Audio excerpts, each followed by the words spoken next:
Paris విశ్వ క్రీడా సంరంభానికి వేళైంది. Games wide open నినాదంతో మరికొద్ది గంటల్లో ఆరంభ వేడుకలు జరగనున్నాయి. ఒలింపిక్స్ చరిత్రలో తొలిసారి నదిపై ఆరంభ వేడుకలు నిర్వహించనున్నారు.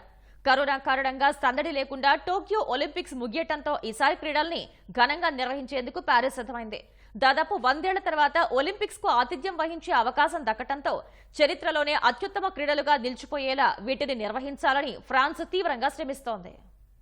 ఎప్పుడెప్పుడా అని అందరూ ఎదురు చూస్తోన్న ప్రతిష్టాత్మక ఒలింపిక్స్ కు రంగం సిద్ధమైంది. 100 ఏళ్ల సుదీర్ఘ విరామం తర్వాత విశ్వ క్రీడలకు ఆతిథ్యమిచ్చే అవకాశం దక్కడంతో ఈ పోటీలను ఘనంగా నిర్వహించేందుకు ఫ్రాన్స్ అన్ని ఏర్పాట్లు చేసింది. ఫ్రాన్స్ రాజధాని ప్యారిస్ ఆతిథ్యమిస్తోన్న ఈ ఒలింపిక్స్ మెరుగైన భవిష్యత్తుకు బాటలు వేసేందుకు గేమ్స్ వైడ్ ఓపెన్ నినాదంతో జరగనున్నాయి. కరోనా కారణంగా 2021లో జరిగిన టోక్యో ఒలింపిక్స్ పెద్దగా సందడి లేకుండా ముగిశాయి. దాంతో ఇప్పుడు పునర్వైభవం తీసుకొచ్చేలా విశ్వ క్రీడలను ఘనంగా నిర్వహించారు. ప్యారిస్ ప్రత్యేకంగా సిద్ధమైంది. ఒలింపిక్స్ చరిత్రలో తొలిసారి స్టేడియంలో కాకుండా బహిరంగంగా ఆరంభ వేడుకలు నిర్వహించనున్నారు. ప్యారిస్ నగరానికి ప్రత్యేక ఆకర్షణగా నిలిచే సెన్ నది వేదికగా ఈ వేడుకలు ప్రారంభం కానున్నాయి. 6 కిలోమీటర్ల పొడవున పడవల్లో 205 దేశాల క్రీడాకారులు పరేడ్ నిర్వహించనున్నారు.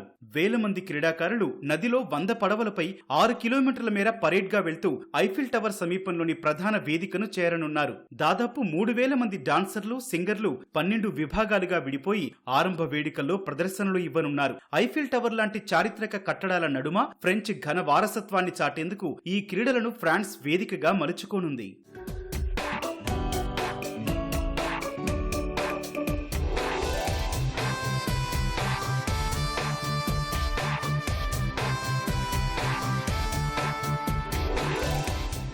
ఒలింపిక్స్ కు పుట్టినిల్లైన గ్రీస్ కవాతులో మొదట నిలవనుండగా భారత్ 84వ స్థానంలో ఉండనుంది. కవాతులో చివరగా ఆతిథ్య దేశం ఫ్రాన్స్ పాల్గొననుంది. ఆరంభ వేడుకలకు 3,20,000 మంది ప్రేక్షకులు హాజరయ్యే అవకాశం ఉంది. పురుష, మహిళా అథ్లెట్ల మధ్య సమానత్వానికి, లింగ వివక్షపై పోరుకు ప్యారిస్ ఒలింపిక్స్ ప్రాధాన్యమిస్తున్నాయి. మొత్తం 32 క్రీడాంశాల్లో 329 స్వర్ణ పతకాలకు జరుగుతున్న ప్యారిస్ ఒలింపిక్స్ నిర్వహణకు దాదాపు 1,00,000 కోట్లు ఖర్చయినట్లు అంచనా. ఇప్పటికే రికార్డు స్థాయిలో దాదాపు 1 కోటి టికెట్లు అమ్ముడయ్యాయి.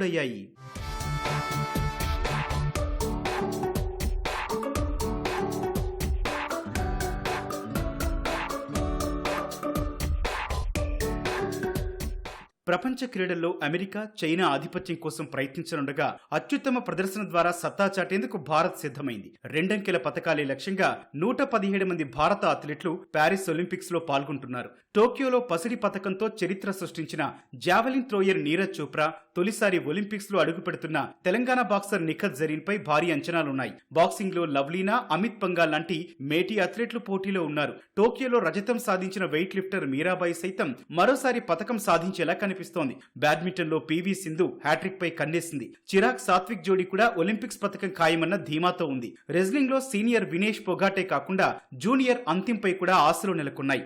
భారత్ తరపున ట్రాక్ అండ్ ఫీల్డ్ లో అత్యధికంగా 29 మంది బరిలో ఉన్నారు.